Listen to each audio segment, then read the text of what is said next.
सन 1989 के चुनाव के बाद जब वीपी सिंह ने प्रधानमंत्री पद की शपथ ली तो वे भाजपा और वाम दलों के समर्थन की बैसाखी के सहारे किसी तरह अपनी सरकार चला रहे थे कि मंडल कमीशन की 2 दशक पुरानी एक रिपोर्ट को लागू करने का फैसला उनकी सरकार को ले डूबा।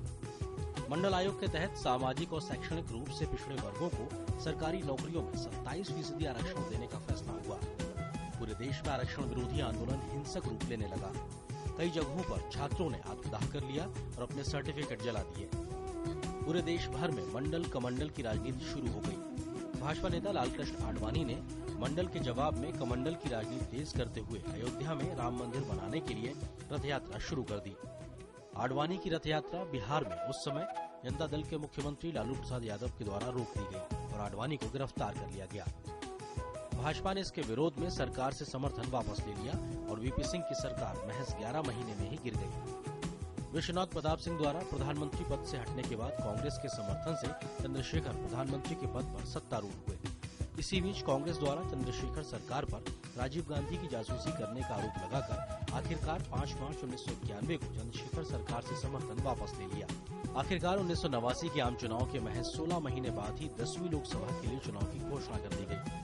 1991 का ये आम चुनाव 2 सबसे महत्वपूर्ण चुनावी मुद्दों मंडल आयोग की सिफारिशों को लागू करने और राम जन्मभूमि बाबरी मस्जिद विवाद के चलते इन्हें मंडल मंदिर चुनाव भी कहा जाता है। इन चुनावों में जहां एक ओर वीपी सिंह सरकार द्वारा लागू मंडल आयोग की रिपोर्ट एक राजनीतिक मुद्दा थी तो वहीं दूसरी ओर मंदिर मुद्दे को भारतीय जनता पार्टी अपने प्रमुख चुनावी मुद्दे के रूप में उपयोग कर रही थी। ये कांग्रेस, भाजपा और राष्ट्रीय मोर्चा जनता दल एस वामपंथियों मोर्चों के गठबंधन के बीच एक त्रिशंकु मुकाबला था। दूसरे चरण के मतदान के लिए चुनाव प्रचार जारी था। इसी दौरान एक आतंकी घटना ने चुनाव के सारे परिदृश्य को बदल कर रख दिया। 21 मई 1991 को पूर्व प्रधानमंत्री राजीव गांधी मद्रास के करीब श्री पेरम्बदूर में चुनाव प्रचार कर रहे थे। राजीव गांधी लोगों से मिल ही रहे थे कि ठीक उसी वक्त आतंकी संगठन लिट्टे की एक महिला आतंकी ने आत्मघाती हमले में उनकी हत्या कर दी। चुनाव के शेष दिनों को जून के मध्य तक के लिए स्थगित कर दिया गया और अंत में मतदान 12 जून और 15 जून को हुआ।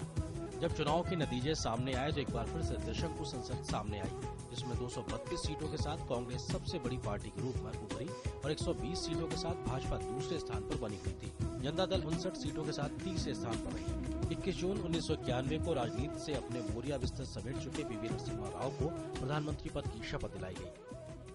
अमित भारती के साथ श्री चंद सिंह, डीडी न्यूज।